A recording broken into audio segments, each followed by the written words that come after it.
বিশ্বনবীর প্রথম স্ত্রী হযরতে খাদিজাতুল কুবরা রাদিয়াল্লাহু তাআলা আনহা ইন্তেকাল করলেন। বিশ্বনবী নিজ হাতে দাফন করলেন। কবরের পাশ থেকে যায় না। হযরতে আবু বকর সিদ্দিক রাদিয়াল্লাহু তাআলা আনহু ডাক দিয়ে বললেন, ইয়া রাসূলুল্লাহ, ইয়া হাবিবাল্লাহ, আপনি কি যাবেন না? বিশ্বনবী বললেন, আমার খাদিজার যতক্ষণ পর্যন্ত কবরের সওয়ালের জবাব হবে না ততক্ষণ পর্যন্ত আমি যাব না। আল্লাহ রাব্বুল আলামিন ডাক দিয়ে বলেন, ও হাবিব, আপনার চিন্তা করার কোনো দরকার নাই, আপনার টেনশন করার কোনো দরকার নাই। খাদিজাতুল কুবরার কবরের প্রশ্নের উত্তর আমি আল্লাহ নিজেই দিয়ে দিব। বিশ্বনবীর প্রথম স্ত্রী খাদিজাতুল কুবরা রাদিয়াল্লাহু তাআলা আনহা ইন্তেকাল করার পর বিশ্বনবীর ডানে বামে সামনে পিছনে পুরো পৃথিবীটা ফাঁকা লাগে। বিশ্বনবীর মন খারাপ। আল্লাহ রাব্বুল আলামিন বলেন, সুবহানাল্লাযী আসরা বিআবদিহি লাইলাম মিনাল মাসজিদিল হারাম ইলাল মাসজিদিল আকসাল্লাযী বারাকনা হাওলাহু লিনুরিয়াহু মিন আয়াতিনা ইন্নাহু হুয়াস সামিউল বাসীর। বিশ্বনবীর মন খারাপ। আল্লাহ রাব্বুল আলামিন বললেন, ও জিবরাইল, আমার হাবিবের মন খারাপ, আমি আমার হাবিবকে স্পেশাল সারপ্রাইজ দিতে চাই। সেইটা তোমার মাধ্যমে নয়, আমি আমার নিজের হাতে স্পেশাল সারপ্রাইজটা আমার হাবিবকে দিতে চাই। ও জিবরাইল, যাও আমার হাবিবকে আমার কাছে নিয়ে আসো। বিশ্বনবী মসজিদুল হারামের মধ্যে ছিলেন।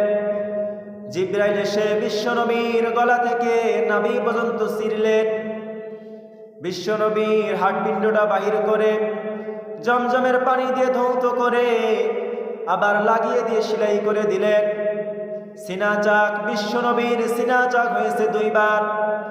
ছোট্টবেলায় একবার হয়েছে, আর মেরাজের রাত্রে একবার হয়েছে, যেটাকে বলা হয় ওপেন হার্ট সার্জারি। বিশ্বনবীকে নিয়ে এবার মরুভূমিতে নিয়ে গিয়ে রাখলেন।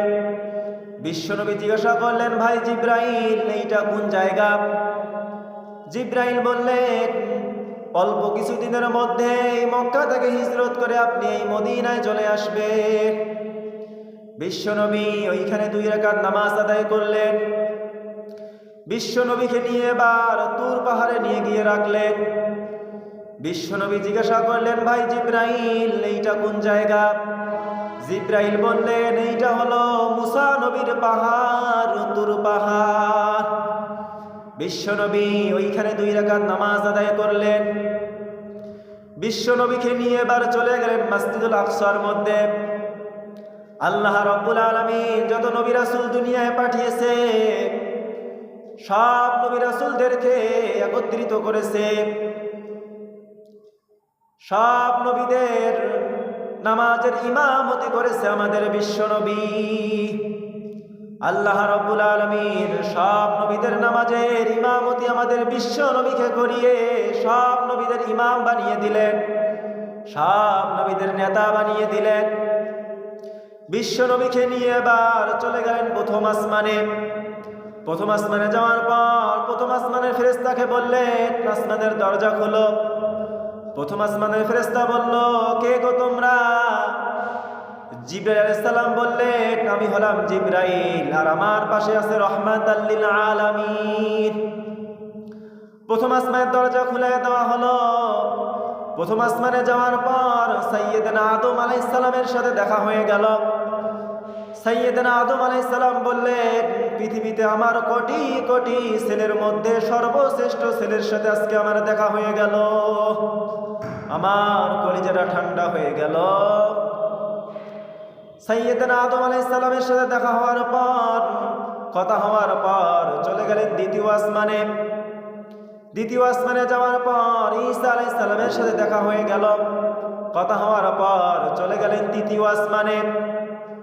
তৃতীয় আসমানে গিয়ে নবী ইউসুফের সাথে দেখা হয়ে গেল, সালাম হলো, কথা হওয়ার পর চলে গেলেন চতুর্থ আসমানে। চতুর্থ আসমানে যাওয়ার পর ইদ্রিস আলাইহিস সালামের সাথে দেখা হয়ে গেল, সালাম দিল, কথা হওয়ার পর চলে গেলেন পঞ্চম আসমানে। পঞ্চম আসমানে যাওয়ার পর হারুন আলাইহিস সালামের সাথে দেখা হয়ে গেল, সালাম দিল, কথা হওয়ার পর চলে গেলেন ষষ্ঠ আসমানে। ষষ্ঠ আসমানে যাওয়ার পর মূসা আলাইহিস সালামের সাথে দেখা হয়ে গেল, সালাম দিল, কথা হওয়ার পর চলে গেলেন সপ্তম আসমানে। সপ্তম আসমানে যাওয়ার পর সাইয়্যিদনা ইব্রাহিম আলাইহিস সালামের সাথে দেখা হয়ে গেল, সালাম দিল, কথা হওয়ার পর চলে গেলেন সিদরাতুল মুনতাহায়। সিদরাতুল মুনতাহায় যাওয়ার পর জিবরাইল আলাইহিস সালাম আর উপরে যাইতে পারে না। জিবরাইল আলাইহিস সালামের শেষ বর্ডার হলো ওটাই, উপরে গেলে জ্বলে পুড়ে সারকার হয়ে যাবে। আল্লাহর পক্ষ থেকে একটা বরাক আসলো, বিশ্বনবী বরাকে করে চলে গেলেন বাইতুল মামুর, লাউহে মাহফুজ। আল্লাহ রাব্বুল আলামিনের ৭০,০০০ নূরের পর্দা পার করে আরশে আযিমে চলে গেলেন। আল্লাহ রাব্বুল আলামিন বিশ্বনবীকে পাশে বসিয়ে ২৭ বছর গল্প করলেন।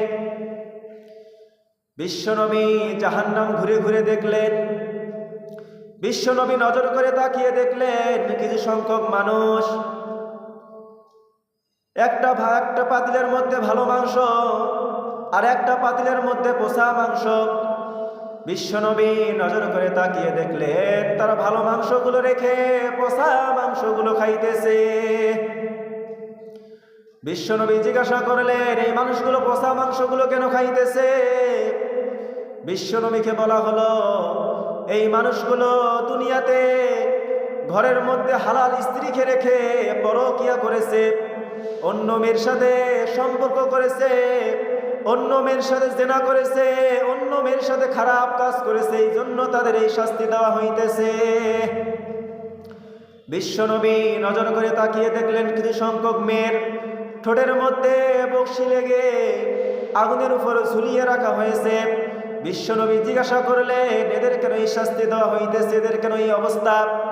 বিশ্বনবীকে জানা হলো, এই মেয়েগুলো ঠোঁটের মধ্যে লিপস্টিক মাখিয়ে রাস্তাঘাটে ঘুরে বেরিয়েছে, বেগনা পুরুষকে পর পুরুষকে দেখিয়েছে, এই জন্য এদের এই শাস্তি দেওয়া হইতেছে।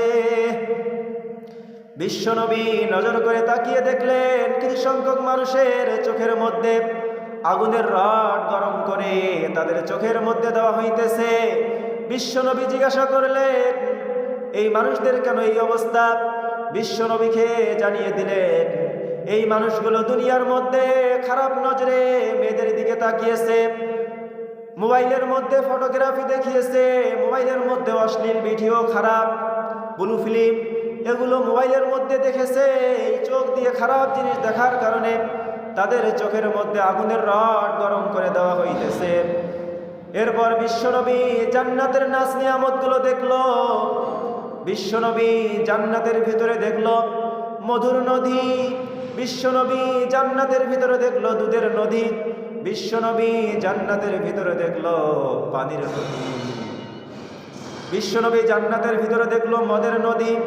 এই সমস্ত নাজ নিয়ামতগুলো দেখার পর বিশ্বনবী যখন দুনিয়ার মধ্যে চলে আসবে, আল্লাহ রাব্বুল আলামিন বিশ্বনবীকে বলল, ও আমার হাবিব, তুমি দুনিয়ার মধ্যে চলে যাবা, তুমি আমার বাড়িতে এসেছো, আমি কি তোমাকে খালি হাতে ফিরাই দেব নাকি?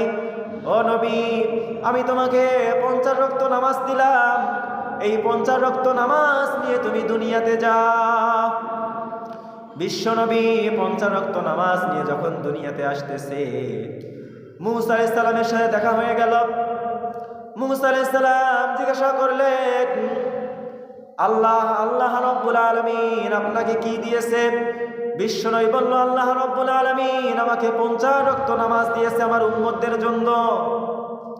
মূসা আলাইহিস সালাম বললেন, আপনার উম্মত 50 ওয়াক্ত নামাজ আদায় করতে পারবে না, যাও তুমি নামাজ কমিয়ে নিয়ে আসো আল্লাহর কাছে।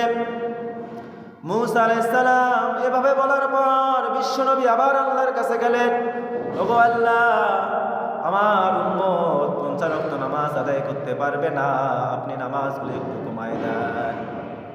আল্লাহ রাব্বুল আলামিন 5 ওয়াক্ত নামাজ কমাই দিল। 45 ওয়াক্ত নামাজ নিয়ে আবার আসলো। মূসা আলাইহিস সালাম বললেন, আপনার উম্মত 45 ওয়াক্ত নামাজ আদায় করতে পারবে না, নামাজ কমাই নিয়ে আসেন। এভাবে আমাদের নবী বিশ্বনবী আল্লাহ রাব্বুল আলামিনের কাছে 9 বার যাতায়াত করে 45 ওয়াক্ত নামাজ কমিয়ে 5 ওয়াক্ত নামাজ নিয়ে যখন আসতেছে, মূসা আলাইহিস সালাম বলল, আপনার উম্মত 5 ওয়াক্ত নামাজ আদায় করতে পারবে না, যাও যাও আল্লাহর কাছে আরো নামাজ কমাই নিয়ে আসো। বিশ্বনবী এবার বলল, আমি আর আল্লাহর কাছে যাব না, আমাকে 5 ওয়াক্ত নামাজ দিয়েছে, এই 5 ওয়াক্ত নামাজ নিয়ে আমি দুনিয়াতে যাব। আল্লাহ রাব্বুল আলামিন বলল, হাবিব শুনে না, তোমার এই 5 আমি তোমাকে 50 ওয়াক্ত নামাজ দিয়েছি, তুমি আমার কাছে 9 বার যাতায়াত করে 45 ওয়াক্ত নামাজ কমিয়ে নিয়েছো। তোমার কোন উম্মত যদি এই 5 ওয়াক্ত নামাজ নিয়মিত গুরুত্ব সহকারে আদায় করে, আমি আল্লাহ 50 ওয়াক্ত নামাজের সওয়াব দিয়ে দিব। বিশ্বনবী নামাজ নিয়ে আবার চলে আসলেন। পরের দিন সকালবেলা আবু জেহেল এসে বলল, ভাতিজা মুহাম্মদ, তোমার কাছে কোনো নতুন খবর আছে নাকি, নতুন তথ্য আছে নাকি? বিশ্বনবী বললেন, হ্যাঁ নতুন খবর আছে, নতুন তথ্য আছে। কালকে রাতে আমার আল্লাহর সাথে মেরাজ হয়েছে, আমি মসজিদুল আকসায় গিয়েছি, সব নবীদের নিয়ে সব নবীদের নামাজের ইমামতি করেছি, সাত আসমান দেখেছি, আল্লাহর আরশ দেখেছি, আল্লাহর সাথে গল্প করেছি, জান্নাত জাহান্নাম দেখেছি, আমার উম্মতদের জন্য নামাজ নিয়ে আবার দুনিয়ায় চলে এসেছি। আবু জেহেল বলল, ভাতিজা মুহাম্মদ, তোমার মাথাটা ছিঁড়ে গেছে, বলেন নাউজুবিল্লাহ। এখান থেকে মসজিদুল আকসা যাইতে লাগে 15 দিন, আসতে লাগে 15 দিন, 1 মাস লাগে। আর তুমি এক রাতেই মসজিদুল আকসা গিয়েছো, সাত আসমান দেখেছো, আল্লাহর সাথে কথা বলেছো, জান্নাত জাহান্নাম দেখেছো, নামাজ নিয়ে আবার ফিরে এসেছো। ও ভাতিজা মুহাম্মদ, তোমাদের উম্মত, তোমার উম্মতকে কি আমি এইটা বলবো নাকি? বিশ্বনবী বলল, হ্যাঁ আপনি অবশ্যই বলবেন। আবু জেহেল এক দৌড়ে গেল হযরত আবু বকর সিদ্দিক রাদিয়াল্লাহু তাআলা আনহুর কাছে। ও আবু বকর, শুনছো নাকি? তোমার নবী বলতেছে কালকে রাতে নাকি মসজিদুল আকসায় গিয়েছে, সাত আসমান দেখেছে, আল্লাহর আরশ দেখেছে, আল্লাহর সাথে গল্প করেছে, জান্নাত জাহান্নাম দেখেছে, নামাজ নিয়ে দুনিয়াতে আবার এসেছে। তোমার নবী পাগল হয়ে গেছে। হযরত আবু বকর সিদ্দিক রাদিয়াল্লাহু তাআলা আনহু এবার বললেন, আমার নবী এইটা বলেছে নাকি? আবু জেহেল বললেন, হ্যাঁ বিশ্বনবী এইটা বলেছে। হযরত আবু বকর সিদ্দিক রাদিয়াল্লাহু তাআলা আনহু এবার বললেন, আমার নবী যা বলেছে সত্য বলেছে, কোনো মিথ্যা বলে নাই। হযরত আবু বকর সিদ্দিক রাদিয়াল্লাহু তাআলা আনহু এবার এক দৌড়ে বিশ্বনবীর কাছে আসলেন। ইয়া রাসূলুল্লাহ, ইয়া হাবিবাল্লাহ, আপনি এই কালকে মেরাজ হয়েছে আপনার, আপনি নাকি মসজিদুল আকসায় গিয়েছেন, সাত আসমান দেখেছেন, আল্লাহর সাথে গল্প করেছেন, জান্নাত জাহান্নাম দেখেছেন, নামাজ নিয়ে এসেছেন। বিশ্বনবী বললেন, হ্যাঁ যা বলেছি সত্য বলেছি, তুমি কি বলো? হযরত আবু বকর সিদ্দিক রাদিয়াল্লাহু তাআলা আনহু বললেন, ইয়া রাসূলুল্লাহ, ইয়া হাবিবাল্লাহ, আপনি যা বলেছেন সত্য বলেছেন, আপনার মেরাজের উপর আমি ঈমান আল্লাহ। বিশ্বনবী বললেন, আবু বকর, এতদিন থেকে তোমার নাম ছিল আবু বকর, আজকে থেকে তোমার নাম হলো আবু বকর সিদ্দিক রাদিয়াল্লাহু তাআলা আনহু। সিদ্দিক মানে সত্যবাদী, সিদ্দিক মানে বিশ্বাসী। মেরাজ থেকে এটাই শিক্ষা পাওয়া যায়, আমাদেরকে 5 ওয়াক্ত নামাজ নিয়মিত আদায় করতে হবে। বিশ্বনবী মেরাজে গিয়েছে মসজিদ থেকে, মসজিদুল হারাম থেকে গিয়েছে, আবার মেরাজ থেকে ফিরছে মসজিদের মধ্যে। আমাদেরকে প্রতিদিন 5 ওয়াক্ত নামাজ পড়ার জন্য মসজিদে যাইতে হবে। আমরা যদি 5 ওয়াক্ত নামাজ মসজিদে আদায় করতে যাই, তাহলে শয়তান বেজার হয়ে যাবে, আল্লাহ খুশি হয়ে যাবে। আল্লাহ নবী বিশ্বনবী মেরাজ করতে গিয়ে আল্লাহর সাথে কথা বলেছে। আল্লাহর নবী বলেন, আস-সালাতু মিরাজুল মুমিনিন, আমার কোন উম্মত যখন 5 ওয়াক্ত নামাজ আদায় করবে, 5 ওয়াক্ত নামাজের সময় আমার আল্লাহর সাথে কথা বলবে।